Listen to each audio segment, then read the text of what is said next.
Y'all just foda, né? Recap.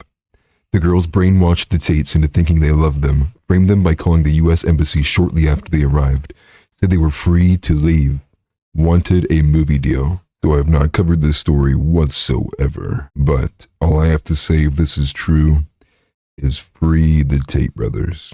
From the Daily Loud, exclusive wiretaps now reveal that Andrew Tate and his brother Tristan Tate were allegedly framed by their victims. Now, the Spy News watermark you see here is the original publisher of this story is in Romania, right? See the spynews.ro. I obviously can't read that. I can't read Romanian.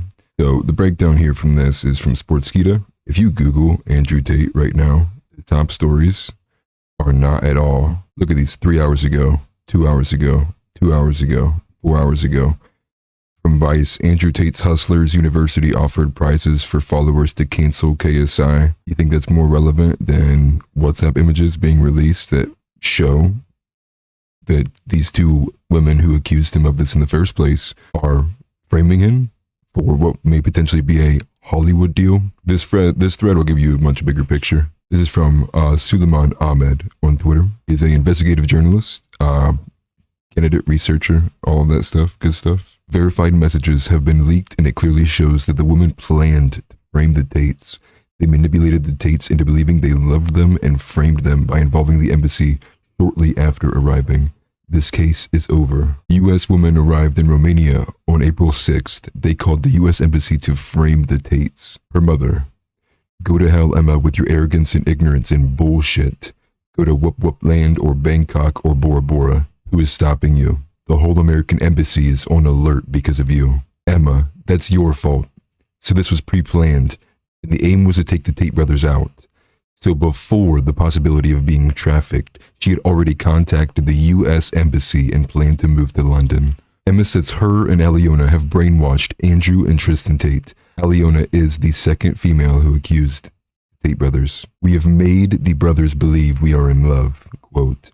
So it was the girls who used love to manipulate the Tates. And images here. They had complete autonomy. They could leave. They could come and go as they please. She says that she had the Tates believing they loved them and used love to say, "Tristan doesn't really care if I leave. They think we will run back." They then planned their Oscar-winning performance 2 days before the raid. Aliona, you were a good actress. You can find both of these pages of the WhatsApp logs from Sportskita.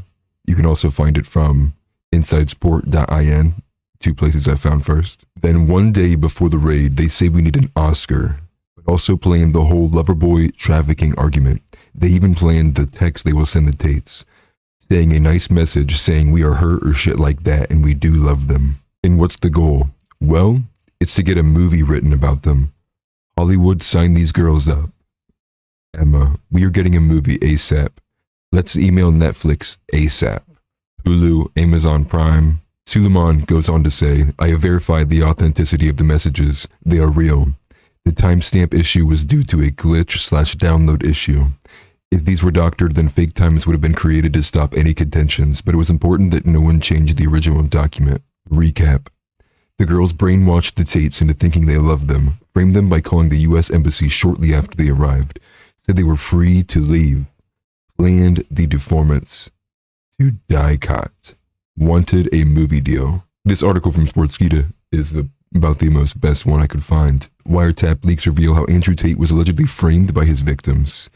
Twitter addy trend, #FreeTopG. Like I said at the beginning, this article was published by spynews.ro. And that's in Romanian, so it's been translated over to English. According to the alleged wiretaps, the pair of victims planned on setting up the Tate brothers by pretending that they were in love with the brothers.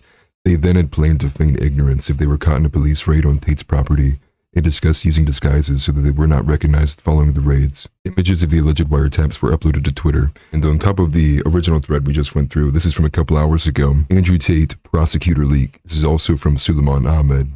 There's a new leak from the prosecutor. This has been a common occurrence throughout the detainment. This leak proves 1. There was no human trafficking. 2. The previous leak was real. 3. Emma's parents blackmailed by her in trying to placate her. He goes on to say, I remember the anti-Tate mob made people believe that the accusers had been held, were essentially locked up and were not able to leave. Well, not according to Emma. End quote, she said, I don't think they care that much if we leave anyway. They can leave when they want. It's not even a soul out of context message. She keeps saying the same thing.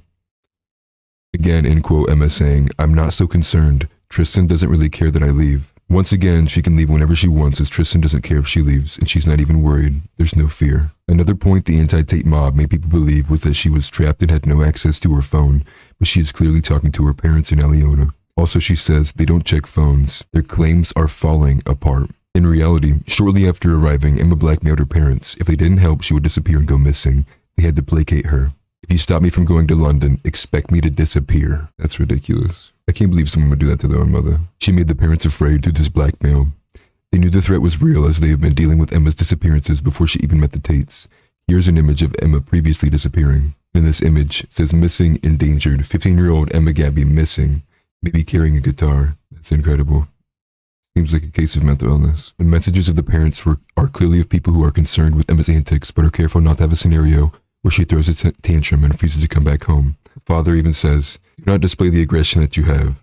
You will not win. Her parents believe that her actions always put her in danger even before she traveled to Romania. They say where you can really consider your actions that put you at risk every day. This, again, speaks to the pain and stress she's been putting her parents through. Her parents agree for her to go back to London so she doesn't disappear. They want her back home so they can try to talk to her about her actions as she's wild. We need you to come back home and have an in-depth talk. They can only hope. It hasn't worked in the past. These messages show Emma was free to leave, had autonomy, her passport, she booked a flight. Her parents were blackmailed by her. Do you see a pattern? And as they feared that she would disappear, coddled her and ceded to her desires. Listen to Emma or else. And now this image here. I'll let you read through this in your own time. Now, the most disappointing part of this again is going to, let me just look it up again real time for you. Andrew Tate. And no, again, it takes you to the same establishment media sources who I'm sure don't have a single article posted yet about these wiretap leaks. Absolutely none of that has to do with anything about the fact that he's been held in Romanian jail for, I believe, over 50 days at this point, with no real grounds or evidence besides the testimony of the two females accusing him in the first place. This is another wake up out of the matrix moment, and I'll hold that position as well. This is not nearly as relevant as the ridiculousness going on in East Palestine or the people that may be affected by this. This is exceptionally culturally relevant. This is someone they have tried to wipe off the face of the internet, delete their presence entirely, and then shame those who may have followed an inkling of any of the things that he had to say. This is the world we live in. You can choose to speak up, say something, and change the course that you're on currently, or you can keep your mouth shut like a good bootlicker. Pathetic stuff. Just an update. I'll probably try to follow this story now too as well. So this probably will get me canceled, trying to follow things like this. Anyways, peace.